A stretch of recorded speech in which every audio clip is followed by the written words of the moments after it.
बोलिए शंकर भगवान की जय। कहेली मैना की सुनाए नारद, कहेली मैना की सुनाए नारद, ऐसन दामाद न ले आइब हो।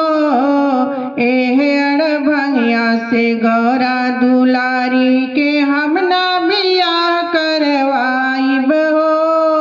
एह अड़भंगिया से गौरा दुलारी के हम ना बियाह करवाइब हो। कहेली मैना की सुनाए नारद, कहेली मैना की सुनाए नारद, ऐसन दामाद न ले आइब हो।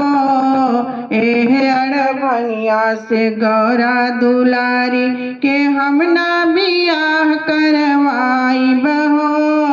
एह अड़भंगिया से गौरा दुलारी के हम ना बियाह करवाइब हो। हमरा के बुझल एतनाया भागिन, हमरा के बुझल का एतनाया भागिन, परिछे ना है कोनो गोतिन दे आदिन, परिछे ना है कोनो गोतिन दे आदिन। जियते जिनगिया में गौरा के अपना, जियते जिनगिया में गौरा के अपना, बर बौरा न ले आइब हो। एह अड़भंगिया से गौरा दुलारी के हम ना बियाह करवाइब हो। एह अड़भंगिया से गौरा दुलारी के हम ना बियाह करवाइब हो। कहेली मैना की सुनाए नारद, ऐसन दामाद न ले आइब हो। एह अड़भंगिया से गौरा दुलारी के हम ना बियाह करवाइब हो। एह अड़भंगिया से गौरा दुलारी के हम ना बियाह करवाइब हो।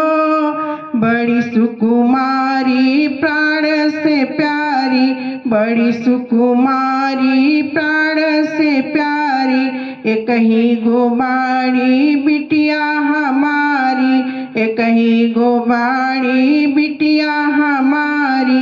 बड़ी सुकुमारी प्राण से प्यारी, एक ही गो बाड़ी बिटिया हमारी।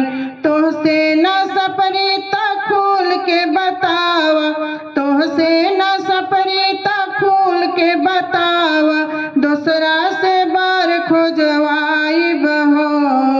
एह अड़भंगिया से गौरा दुलारी के हम ना बियाह करवाइब हो। एह अड़भंगिया से गौरा दुलारी के हम ना बियाह करवाइब हो।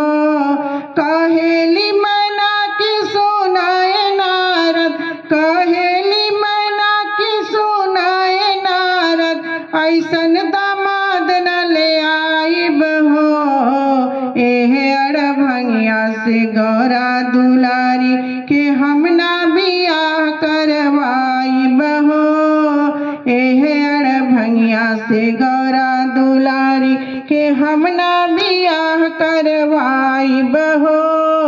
एह अड़भंगिया से गौरा दुलारी के हम ना बियाह करवाइब हो।